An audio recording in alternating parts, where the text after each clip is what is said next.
दोस्तों, Titanic ship अपने समय का सबसे बड़ा जहाज था। इस शिप का पूरा नाम रॉयल मैन शिप यानी कि आरएमएस टाइटैनिक था। इस शिप को इस तरह से डिजाइन किया गया था कि इसमें 2224 लोग यात्रा कर सकते थे। इस शिप को बनाने का जिम्मा व्हाइट स्टार लाइन कंपनी को दिया गया था, जो कि एक ब्रिटिश शिपिंग कंपनी थी, और इसे लगभग 3000 वर्कर्स की टीम ने मिलकर तैयार किया था। और इसे बनाने में 9 मजदूरों की जान भी चली गई थी। 40 वर्कर गंभीर रूप से घायल हुए थे। उस वक्त इस शिप को बनाने में लगभग 48 करोड़ रुपए का खर्चा आया था, जो कि उस समय के हिसाब से काफी ज्यादा था। दोस्तों, ये जहाज 10 मंजिला जहाज था। ये शिप अपने आप में अटलांटिक में बसा एक छोटे से शहर की तरह लगता था। इसकी सबसे खास बात यह थी कि ये दुनिया का सबसे तेज चलने वाला जहाज था, और इसमें जो सीटी लगी थी उसे 15 किलोमीटर दूर तक सुना जा सकता था। और इस शिप को बनाने वाली कंपनी का तो ये भी दावा था कि ये कभी ना डूबने वाला जहाज है, लेकिन किसको पता था कि टाइटैनिक जैसा विशाल जहाज कभी पानी में डूब सकता है। ऐसे में ये सवाल तो सभी के मन में आया होगा कि आखिर उस रात ऐसा क्या हुआ कि दुनिया का सबसे मजबूत जहाज पानी में डूब गया। आइए जानते हैं।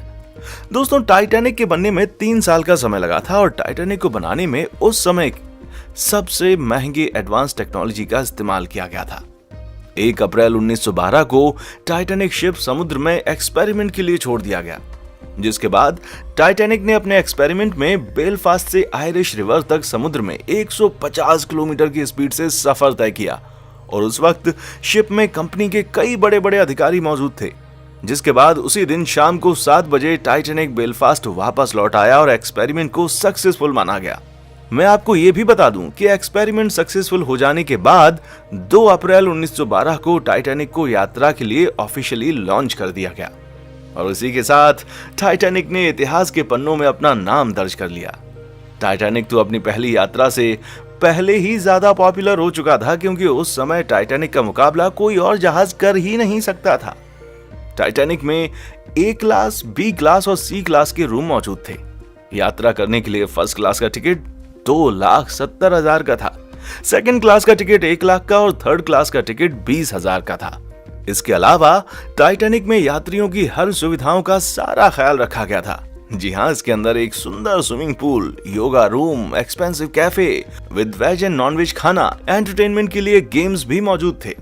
इसमें नहाने के लिए तो एक एक्सपेंसिव टर्किश बाथरूम भी मौजूद था, जो कि काफी ज्यादा लग्जूरियस था। इसमें सबसे ज्यादा एडवांस इलेक्ट्रिसिटी सिस्टम भी लगाया गया था। और इतना ही नहीं दोस्तों, फर्स्ट क्लास और सेकंड क्लास के लिए 2 अलग अलग लाइब्रेरी भी मौजूद थी। इसके अलावा टाइटैनिक में फर्स्ट क्लास और सेकंड क्लास के यात्रियों के लिए 4 लिफ्ट भी लगी हुई थी। दोस्तों, टाइटैनिक अपनी पहली यात्रा के लिए पूरी तरीके से तैयार था।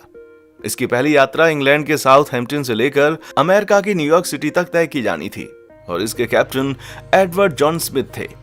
वो दिन था 10 अप्रैल 1912 का, और समय था रात के 12 बजे का, जब टाइटैनिक अपने 2200 यात्रियों को लेकर रवाना हुआ। इस जहाज में कई अमीर लोग मौजूद थे, और उस समय का सबसे अमीर व्यक्ति जैकब एस्टर भी इस शिप में मौजूद था। दोस्तों, इस शिप में कई लोग तो ऐसे थे जो सिर्फ अपने शौक के लिए इस ट्रिप को कर रहे थे, पर शायद उनको ये नहीं मालूम था कि जिस जहाज में वो सवार हुए हैं वो कभी अपनी मंजिल तक पहुंच ही नहीं पाएगा। अब टाइटैनिक साउथहैम्पटन से काफी आगे निकल चुका था। समुद्र में चारों तरफ तेज हवाएं चल रही थी, जिसके कारण मौसम में हल्की सी ठंडक भी थी।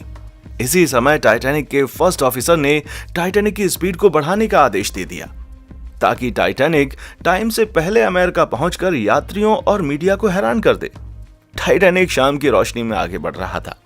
इस जहाज को सफर में निकले हुए लगभग 3 दिन हो चुके थे, और टाइटैनिक में अभी तक एक दुर्घटना भी घट चुकी थी। जी हाँ, दरअसल टाइटैनिक के निचले हिस्से के भाग में पिछले 3 दिनों से आग लगी हुई थी, जो कि टाइटैनिक में मौजूद सभी यात्रियों के लिए खतरा बन सकती थी। मैं आपको बता दूं कि टाइटैनिक में ये आग तो जहाज के रवाना होते ही लग चुकी थी, और इस बात का पता सभी अधिकारियों को चल चुका था। मगर इसके बावजूद उन लोगों ने यात्रियों को इसकी भनक तक नहीं लगने दी, क्योंकि अगर किसी को मालूम पड़ जाता तो ये यात्रा रद्द करनी पड़ सकती थी। और वहीं टाइटैनिक के सारे टिकट्स पहले बिक चुके थे, तो ऐसे में कंपनी भारी नुकसान उठाती। इसी वजह के चलते टाइटैनिक के सभी बड़े अधिकारियों ने इस बड़े खतरे को नजरअंदाज कर दिया। अब बात करते हैं यात्रा के 5वें दिन की। टाइटैनिक अटलांटिक महासागर में तेजी से बढ़ रहा था, और दिन था रविवार का 14 अप्रैल की रात का। समुद्र में काफी शांति थी और आसमान में चांद भी मौजूद नहीं था। चांद न होने के कारण आसमान में घना अंधेरा छाया हुआ था और शिप के कैप्टन को सामने का कुछ भी दिखाई नहीं दे रहा था। वैसे मैं आपको यह भी बता दूं कि टाइटैनिक के आइसबर्ग से टकराने से पहले शिप के कैप्टन को कुल 6 चेतावनी पहले ही आ चुकी थी कि रास्ते में कई बड़े बर्फ के टुकड़े मौजूद हैं जिससे शिप कभी भी टकरा सकता है। मगर कैप्टन को यह मालूम नहीं था कि टाइटैनिक किसी आइसबर्ग से टकरा जाएगा। जी हाँ, उस रात ऐसा ही हुआ कि कैप्टन को घना अंधेरा होने की वजह से सामने का आइसबर्ग दिखाई ही नहीं दिया और कुछ ही देर के बाद रात को तकरीबन 11:40 पर जहाज के छठे ऑफिसर जेम्स मूड के टेलीफोन की घंटी बजी, जिस पर ऑफिसर को यह बताया गया कि रास्ते में एक बड़ा सा आइसबर्ग भी है जिससे उनको बच के रहना है। इसके बाद ऑफिसर ने तुरंत इस बात की जानकारी कैप्टन तक पहुंचाई, मगर वो लेट हो चुका था क्योंकि टाइटैनिक को आइसबर्ग से टकराने में मात्र 35 सेकंड ही बचे थे। आपको बता दें कि जानकारी मिलते ही टाइटैनिक की पूरी टीम एक्शन में आ गई थी और उसके बाद सीनियर ऑफिसर ने जहाज को बाईं तरफ मोड़ने और इंजन को बंद करने का आदेश दे दिया। साथ ही जहाज के ऑपरेटर को जहाज को पीछे लेने का भी ऑर्डर दिया था, मगर जहाज की रफ्तार इतनी तेज थी कि उसे पीछे की तरफ लेना और उसको मोड़ना नामुमकिन था और फिर कुछ ही सेकंड्स में टाइटैनिक आइसबर्ग से टकरा गया। आपको बता दें कि टक्कर के दौरान शिप का वो हिस्सा आइसबर्ग से टकराया था जिसमें पहले से ही आग लग चुकी थी और आग लगने की वजह से सारा मेटल कमजोर हो चुका था, जिसका नतीजा ये निकला कि टाइटैनिक के निचले हिस्से में छेद होना शुरू हो गया और शिप के नीचे के कमरों में धीरे धीरे करके पानी भरना शुरू हो गया था। उस समय टाइटैनिक में मौजूद सभी यात्री लगभग सो रहे थे, मगर इस दुर्घटना के बाद ऑफिसर्स ने सभी सोए हुए यात्रियों को जगाया और उन्हें लाइफ बोट पर जाने के लिए कहा। दोस्तों, वैसे तो हर जहाज में यात्रियों की सुरक्षा के लिए 40 लाइफ बोट का होना जरूरी होता है, मगर हैरानी की बात यह थी कि टाइटैनिक में सिर्फ 20 ही लाइफ बोट मौजूद थे, क्योंकि टाइटैनिक को कभी ना डूबने वाला जहाज माना गया था। दोस्तों, ऐसी अनकंट्रोल सिचुएशन को देखते हुए टाइटैनिक कई सारे रॉकेट्स को आसमान में छोड़ रहा था ताकि इस मैसेज को देखकर कोई दूसरा जहाज हेल्प के लिए आ जाए, लेकिन कोई भी दूसरा जहाज हेल्प के लिए वहां तक नहीं पहुंच पाया और देखते ही देखते टाइटैनिक शिप अटलांटिक ओशन में डूब गया, जिसमें 1500 लोगों ने अपनी जान गंवा दी थी। तो दोस्तों, आपको हमारा ये वीडियो कैसा लगा हमें नीचे कमेंट बॉक्स में आकर जरूर बताएं। इसी तरह हमारे साथ वीडियो को लाइक और शेयर भी करते रहिए। इस YouTube चैनल को सब्सक्राइब करना बिल्कुल ना भूलें और हाँ, देखने के लिए शुक्रिया।